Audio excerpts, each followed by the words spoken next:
Hello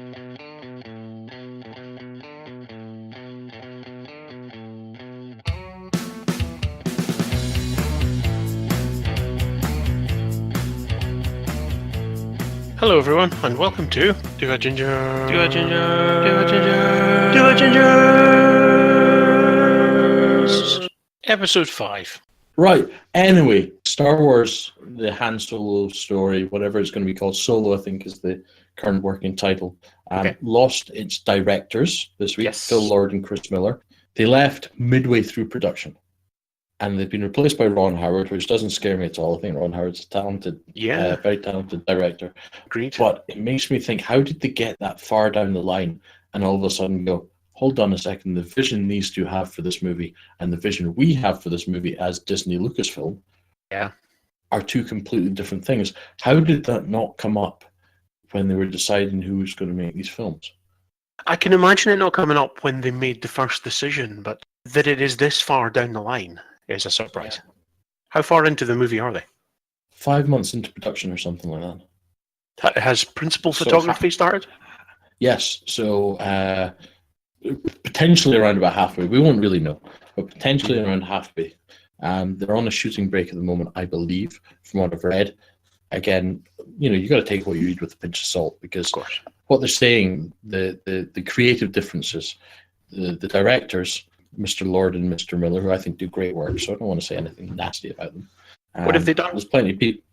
So 21 Jump Street reboot, they did that, and that was 21 and 22 Jump Street were brilliant. The post-credit sequences or mid-credit sequences of 22 Jump Street are just some of the funniest things I've seen. They did the Lego movie and Last Man on Earth, which is a sitcom that I don't think you get it. You maybe get it somewhere across here. It's a sitcom that I caught the first series of when I was out in the US. It was really good. Mm-hmm. So they make good stuff.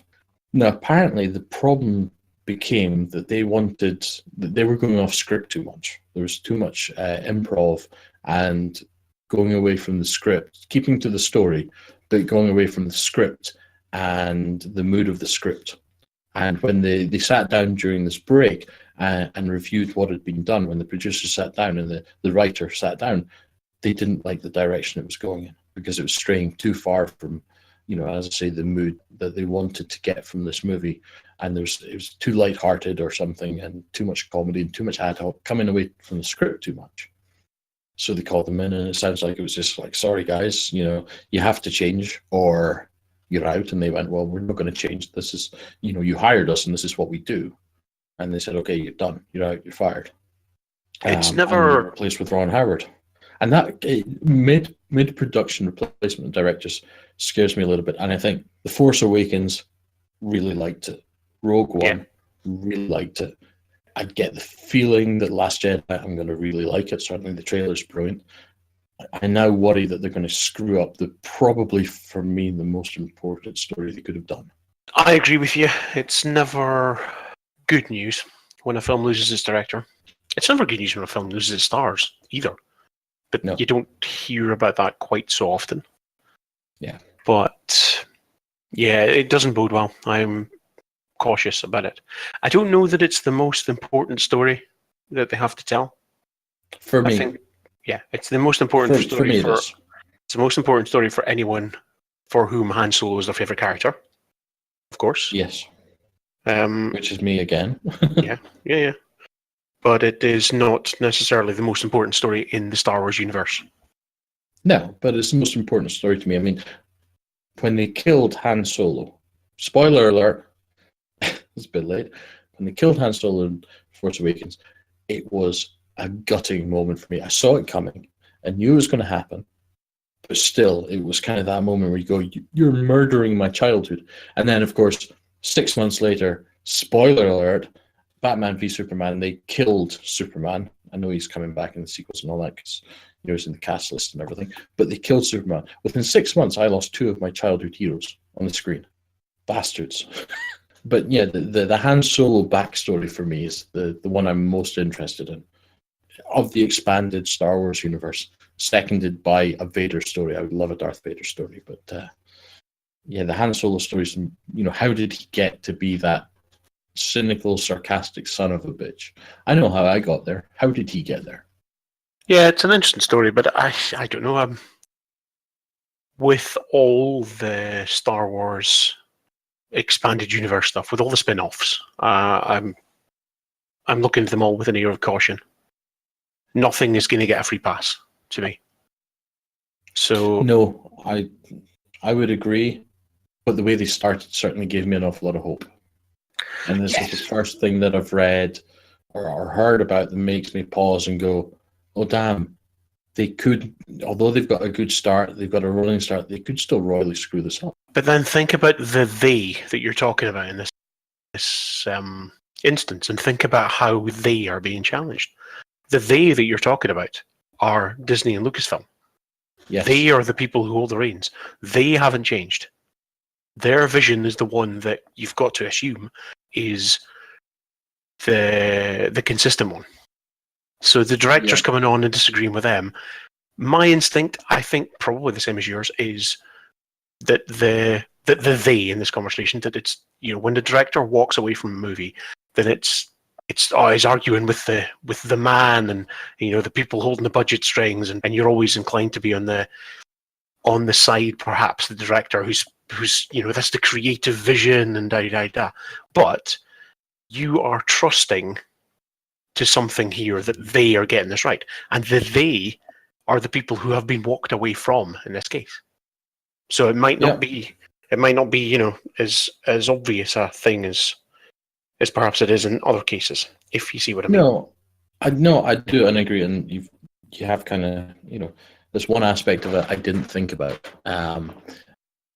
So I suppose, you know, that does allay my fears. Thank you, Chris, on Happy to behalf help. of Disney, Happy to help. for allaying my fears a little bit. I guess it gives me a secondary worry, which is, you know, why the fuck weren't they watching this a bit closer? But then that's not really my worry. As long as they pump a good film out at the end, I suppose that's not really my concern. Yeah. Because it's the end product that I care about. Without being nasty, you know, I don't care about the director's feelings that much or the actor's feelings that much. I want to pay to see a good film. Yeah. And if it's a good film, I will say, damn good film, guys. And if it's a bad film, I might still like it.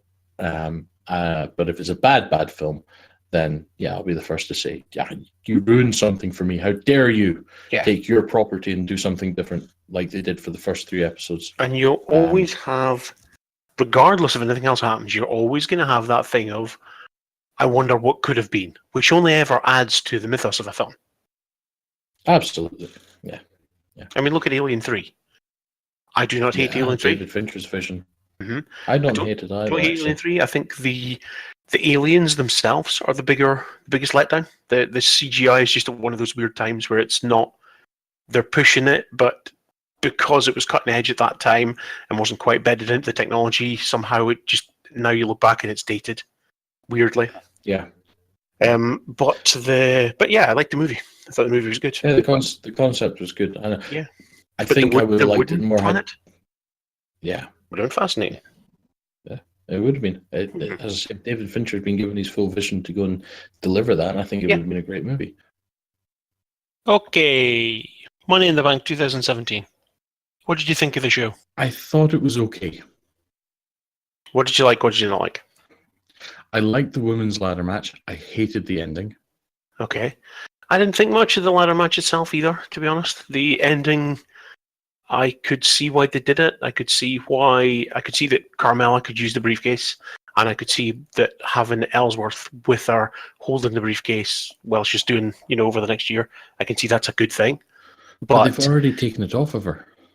They have, but I think they're going to give her it back on Tuesday. I think she's going to win it on Tuesday more legitimately, which will, if she does, I mean, I think that's as obvious a thing as you'll get, is the WWE going, yeah, we made a mistake having Ellsworth pass it down to her. Having a man win the first women's Money in the Bank thing. Stupid call. Man is a fairly loose thing in the whole world, in the way that his character is portrayed. Yes, in the way his character is portrayed, absolutely, yeah. That's true. I need to interrupt this with an important announcement. Go on then. In the background of my interweb, I have our stats for our website open, just because I was looking at them earlier. Yep. And it's just updated with 1 view today, 1 listen. Does it say how recently? I'm guessing it's been within the last half hour or so. Oh, that's cool. I just posted a tweet. I haven't posted a tweet in ages. I just posted a link to it. So maybe it was because I posted a link. Maybe somebody follows me and don't pay attention to that. My God, I'll keep an eye on this as we discuss. Sorry for interrupting. It was an important Two Fat Gingers announcement. It's fine. I can. If it doesn't sound right when I listen through, I can cut it. It's no problem. This maybe sounds a bit sad. It may indeed. But yeah, I guess I didn't like the ending because it was fairly obvious that they were going to do it. I think. Two, if they give it back to her on Tuesday, which, as you say, it looks like they probably will, it just means they wasted a week, and it's going to go down as one of those cock-ups of a decision. You know, give it to her. Fans don't like it. Take it away, but give it. It's almost like Roman Reigns to a certain extent. It's like, make Roman Reigns the hero. Oh no, people don't like it. Let's turn for a week and then go back, and then folk will really love it. But they've shown many, many times over the years and the months and the whatever that they don't particularly care what the fans think as long as they've got confidence in their own decision.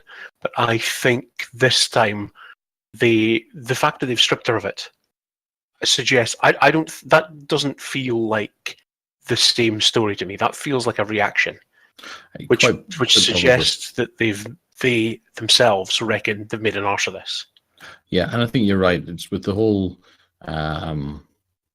women's revolution in WWE, the first Money in the Bank ladder match for women being won by a man, essentially.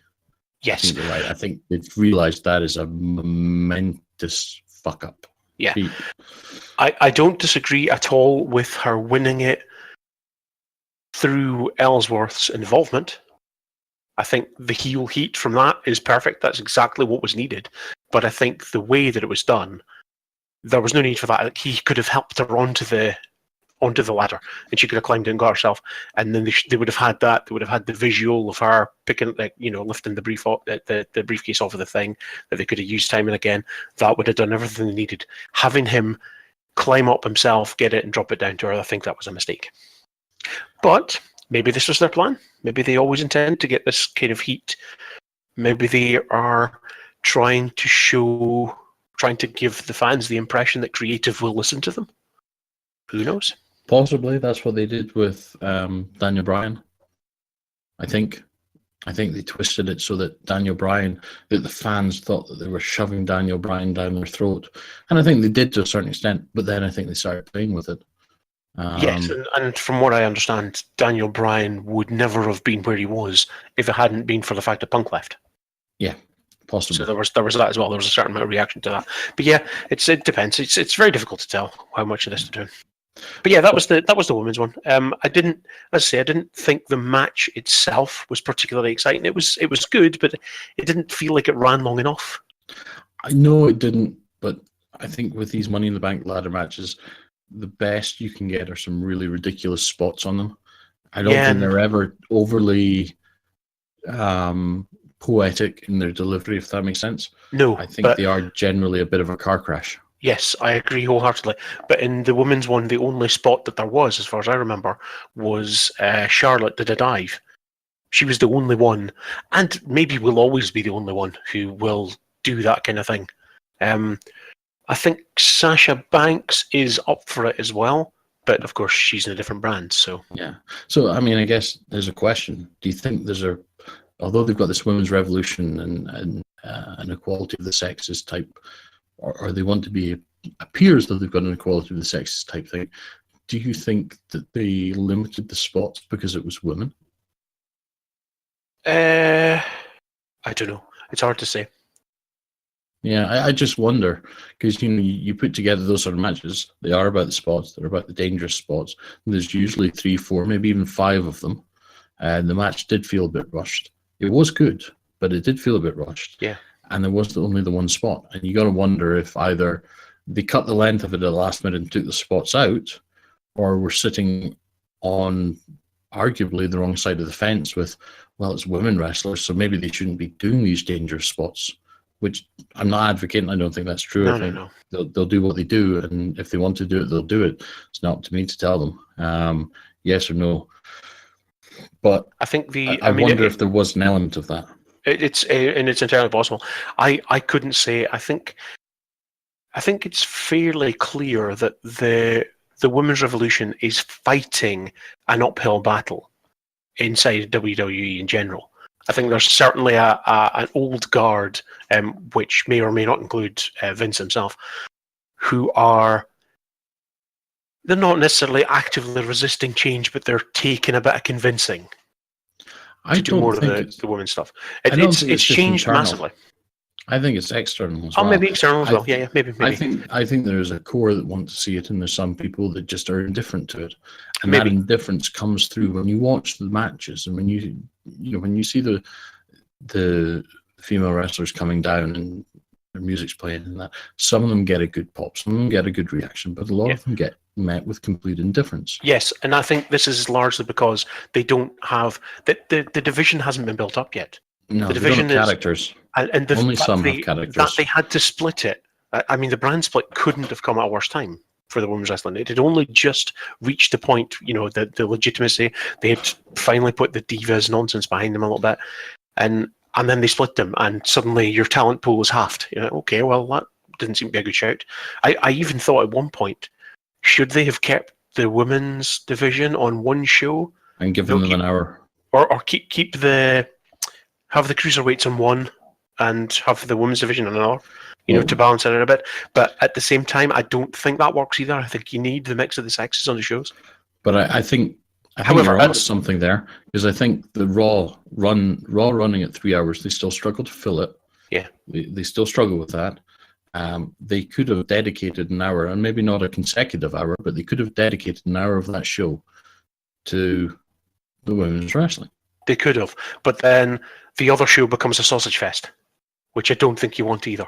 I think you can still have I still think you can have the female managers and things like that. And I mean, wrestling's been a sausage fest apart from the use of women as a sex object for a long time. Now you can get away from the sex. But that's the thing; it hasn't. That's the thing. I mean, you're the women being used entirely as managers was. That hasn't happened in 20 years. No. In the last 20 years, there's been more sex objects. Yes, but even then, it started off and there were more than sex objects.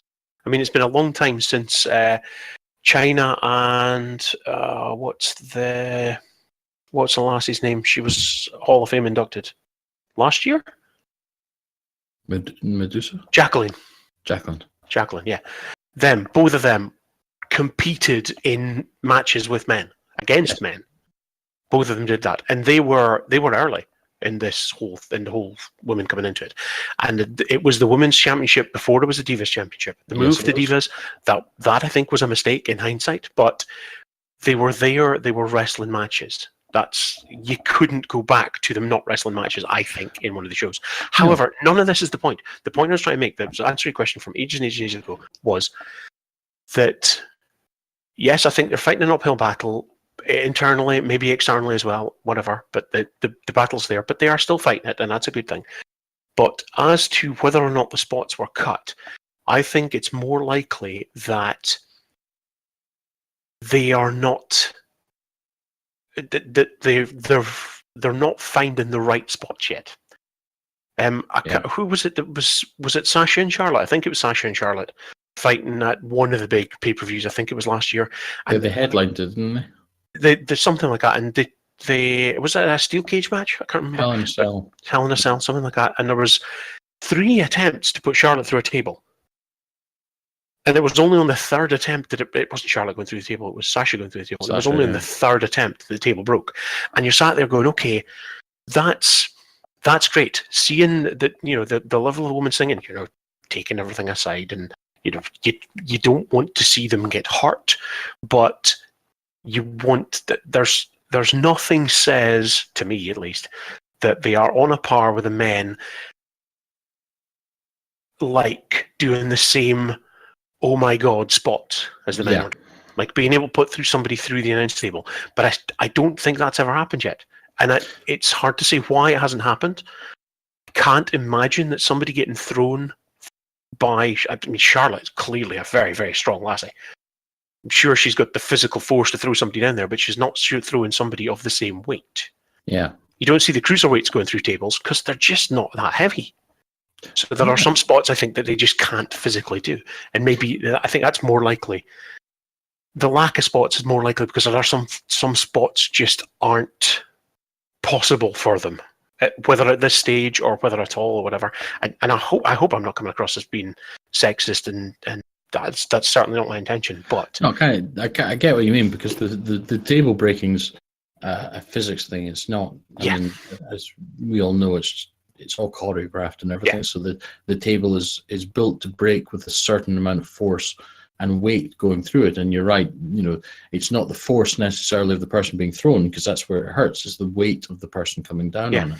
So, again, if they did something with the announce tables, they would have to alter it for probably a lighter weight to come down on it. Mhm. But again, as you said, I don't know why they couldn't do that. I don't know. I'm not sure. I'm not sure why they don't. Well, the other thing I guess is specifically with the announce tables, they have so many announce tables now. Good God, Yeah. it's ridiculous. There are so many. I mean, and of course the joke is it's always a Spanish announce table that gets done first. Yeah. But if you're opening pay-per-view with a spot which destroys your announce table, that's a long time for somebody to be sitting without an announce table. It is indeed. Imagine these So- people having to stand for a while. Well, exactly. So yeah, I did enjoy it. I did enjoy that match. And Yes, the I other did. one I enjoyed, and I have a big slice of humble pie in front of me at the moment. I want to send out my heartfelt apologies to Jinder Mahal, because on the last podcast I said he wasn't a very good wrestler and he's not very interesting and I don't like him. And he did that match with Randy Orton on Sunday night, and I like him. I like him now. Is that okay that I like him now? Yeah, but I didn't think it was a very exciting match. So It I'm wasn't, interested. but his style, like Cesaro, because I love Cesaro, his style was a throwback to a time when it wasn't all high impact, high spots. It was slower, it was harder hitting, it was considered, and I enjoyed it. It was just nice to see, and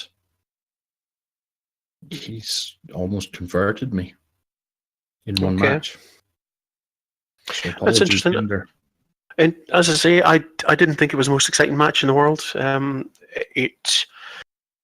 I mean, you've got two guys who are not fast wrestlers, particularly. There's going to be a point where Orton's RKOs are going to look daft because it's an out of nowhere move. It's supposed to be fast, and he's getting slower as time goes on. But he's still And doing it now. So dislocates that's the fine. shoulder.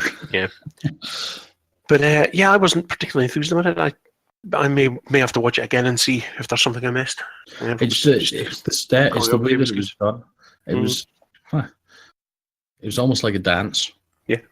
In the way it was done, it was all just put together for me very well. And the timing of it, the timing of the moves and the spots and the reactions. I just thought it was all very well put together. Yeah, it's not going to win match of the year, but again, Randy Orton has been always a very good wrestler who excels in matches against better wrestlers. He rarely, I mean, he lifts wrestlers up, but he never lifts wrestlers up the way that CM Punk does, or with an AJ Styles does. He doesn't electrify the way that Stone Cold did, or The Rock did, or even Triple H. You could put Daniel Bryan in with me, and he could probably get a good match out of it. Randy Orton's not that guy, and I think you get Jinder Mahal in with a guy like Cesaro or Cena or Sheamus or Kevin Owens even, or AJ Styles, people like that. And I think he can have. I think those matches and those contrasts of styles will make really good, interesting matches. So I wanted to say sorry, Jinder, because I know he listens. And to be honest, that's pretty much all I can remember from that pay-per-view. Really? Yeah. You don't remember AJ Styles and Shinsuke Nakamura facing off? Yes, but the best moment in the whole show. Yes, but I don't remember the match, and and that's the problem. So much of it was throwaway that, yeah, now that you mention it, yes, but because it was lost in that match, that just I thought was pretty much paint by numbers. And again, it was obvious who was going to win it. Maybe it's an internet thing, but I think they could do a far better job of giving us some surprises. They've done it before. Yeah. It just was an overall disappointing pay-per-view for me because I don't remember much of it.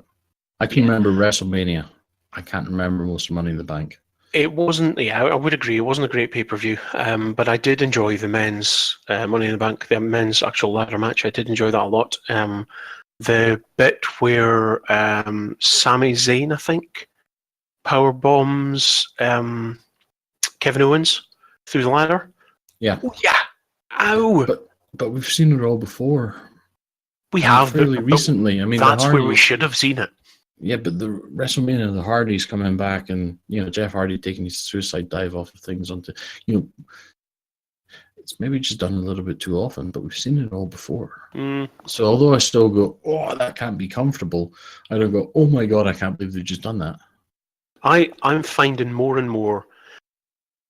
I do understand why they've done it. They've obviously decided their roster has just enough depth to do the brand split, and they do the brand split so that they can have more pay-per-views, which gets more people onto the WWE network. So I understand the logic behind it, and it's working, so that's fine.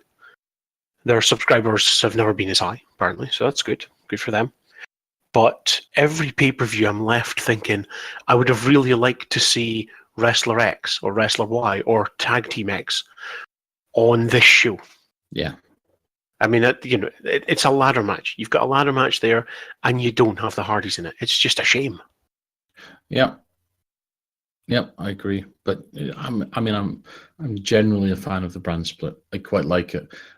I would like there to be more competitiveness between the brands. Vocal competitiveness. Yeah, me too. Because I think when that, if they can run that for 6, 7, 8 months and have a payoff pay-per-view, and they did this before, where they had a Raw versus SmackDown pay-per-view. Every time the brand split, they have it at Survivor Series. The payoff at that point could be really good. But the problem is they started doing that, and then, not long after the split, and then you had the pay-per-views which were already set, which had some cross-brand matches. And then they went, right, we've done that. Let's forget that we're in a competition now. Yeah. And they could, and I guess this is, and I'm not going to say it's necessarily easy to write these shows. There's an awful lot involved. But there does seem to be, they have some long-term booking ideas for some of the big guys. But some of the ancillary stories they sometimes make the thing watchable. I mean, the most watchable thing, as we said, of SmackDown has been Breezango. Their fashion files and all that kind of stuff. That's just and it was the same Heath Slater and Rhino, their tag team. Yeah. These are things that they could have invested a little bit more in and got an awful lot more out. But they don't have plans for that level of folk. They just seem to have plans for the very, very top folk. In fact, the only concrete plans they seem to have at the moment, although that's maybe changing, was Reigns against Lesnar for next WrestleMania. Yeah, this is what I've heard too. Everything else just seems to be thrown up in the air, and it's like, let's see where it lands. Nothing is proper long term. Storylines used to last longer. I mean, Stone Cold, Vince McMahon, the Nation of Domination versus DX. These things didn't last 2 or 3 months. They lasted 6 or 7 months, or seemed to anyway. Maybe my memory's wrong. It seemed to last longer. That's the thing as well. I think the memory does play tricks on you a little bit. It can do. I mean, the Stone Cold, Vince McMahon certainly lasted a long time. Yeah, the storylines I think have always been pay-per-view to pay-per-view. And maybe some of the longest ones will encompass 3 pay-per-views. But back when I started watching, so very end of the 90s, beginning of the 2000s, your pay-per-views weren't every month. So a storyline taking you from 5 a year or something. Yeah. Oh no, storyline taking you. There were more than 5 a year, yeah. No, they had one every month, but the in-between ones were really low. They started becoming one every month while I was watching. Yeah. So it was, I think they were already high, but they just basically leveled off to one some of the while I was watching. But that does mean that your storyline is longer. Now what you're having is, and I think this would have been a problem if they hadn't done the brand split, is that you've got a pay-per-view every 2 or 3 weeks now. Seems like it, yeah. You literally do. You've got 4 weeks. If you look at just one brand, you've still got one a month. Yeah. And then you've got the big four. Is it big four, Yeah, big five? Yeah, because we've got big four. We've got Great Balls of Fire coming up, don't we? That's not one of the big four. That's not even one of the big two. This. That's the one with the logo. It looks like a wiener. Yeah, I was about to say, with that name and the brand of Great Balls of Fire for a pay-per-view, it's definitely a big two. Yeah. Strange choice of branding, but there we go. It is. So anyway, I think we've put the worlds to right in the last 2 hours of recording. Yes, indeed, we have.